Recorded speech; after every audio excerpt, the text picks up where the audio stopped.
شادی اگر آپ کی ہو چکی ہے تو اس بات سے تو آپ بھی اچھے سے باخبر ہوں گی کہ شادی کے بعد لڑکی کی زندگی میں کیا تبدیلیاں آ جاتی ہیں۔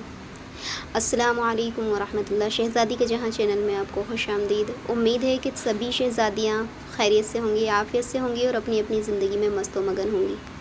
شادی ایک تحفہ ہی ایسا ہے کہ اس کے بعد لڑکی کی زندگی میں جو بدلاؤ، جو چینجز آ جاتے ہیں نا، بس یقین جانیں کہ کسی کی زندگی کے چینجز تو ایسے ہوتے ہیں کہ اس کو زندگی کا مزہ دلا دیتے ہیں۔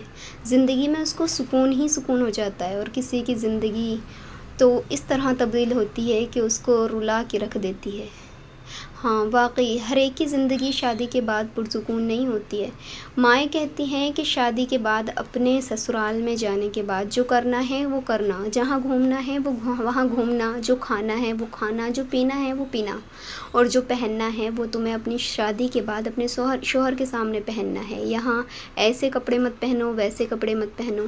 اور شادی کے بعد جب لڑکی سسرال پہنچتی ہے تو اسی پر بیتتی ہے، وہی جانتی ہے کہ اس کی زندگی کس طرح کی بن گئی ہوتی ہے۔ کچھ لڑکیوں کی زندگی تو بالکل جہنم بن جاتی ہے۔ میرے سامنے ایسے بہت سارے کیسز ہیں اور بہت سارے ایسی شکایتیں ہیں کہ شادی کے بعد زندگی جہنم ہی بن جاتی ہے۔ تو میں آج آپ کے سامنے اپنی زندگی کے چینجز کے بارے میں بات کرنے والی تھی کہ میری زندگی میں شادی کے بعد کیا کیا چینجز آئے۔ شادی سے پہلے میری زندگی کافی مختلف تھی۔ اپنی مرضی سے سونا، اٹھنا، گھر والوں کے ساتھ وقت گزارنا اور ذمہ داریوں کی فکر نہ ہونا، یہ سب میری روزمرہ کی زندگی کا حصہ تھا۔ لیکن شادی کے بعد بہت کچھ بدل گیا۔ اب ہر فیصلے میں ذمہ داری ہے، نئے رشتے ہیں، نئے لوگوں کو سمجھنا ہے اور ایک نئے گھر کو اپنا گھر بنانا ہے۔ اور جانتے ہو، نئے گھر میں جانے کے بعد عورت کے لیے سب سے زیادہ مشکل گھڑی میرے خیال سے یہ ہوتی ہے کہ لوگوں کے مزاج کو پرکھنا۔ ہر لڑکی چاہتی ہے کہ ہم شادی کے بعد اپنی زندگی کو اور اپنے ہونے سے، اپنی موجودگی سے ہم اپنے سسرال کو جنت بنا دیں، لیکن شاید ہی اس کا لوگ کہیں نہ کہیں اس کا مقصد مطلب کچھ الگ ہی سمجھ لیتے ہیں۔ میں سیدھی سادی پرسکون مزاج کی لڑکی تھی، لیکن شادی کے بعد یہ سب کچھ آسان نہیں تھا۔ شروع میں کبھی خوشی کے لمحے آئے، کبھی غم کے لمحے آئے، بہت سی آزمائشیں میرے سامنے آئیں۔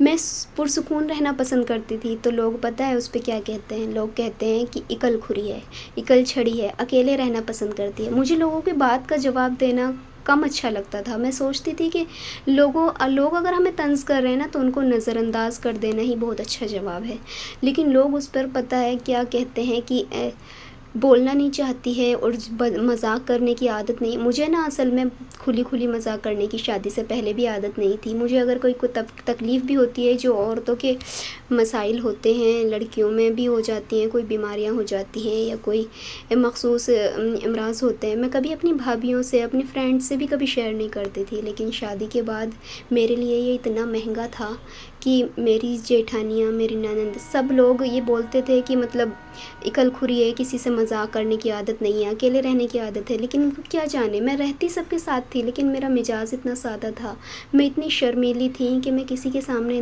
اس طرح کی کھلی باتیں نہیں کرتی تھی۔ اکثر لڑکیاں ہوتی ہیں نا، تھوڑی کھلے مزاج کی ہوتی ہیں تو شادی کے بعد وہ اور زیادہ کھلا مزاج ہو جاتا ہے، لیکن لوگ میرے سے اسی طرح کا ایکسپیکٹ کرتے تھے، لیکن میں ایسی بالکل بھی نہیں تھی، جس کے لیے مجھے بہت ہی مشکل کا سامنا کرنا پڑا۔ اور ایک بات اور میں بتاؤں، میں پردہ کرتی تھی اپنے گھر سے ہی، شادی سے پہلے سے ہی میں شرعی پردہ کرتی تھی۔ شادی کے بعد مجھے اتنی مشکلات کا سامنا کرنا پڑا اس پردے کو لے کر۔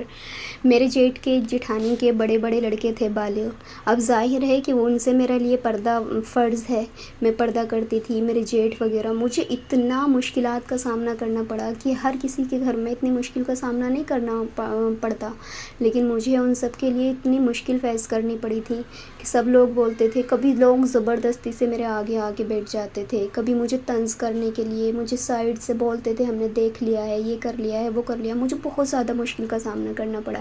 میں روتی تھی، میں سوچتی تھی یار ایسا کیوں ہوتا ہے؟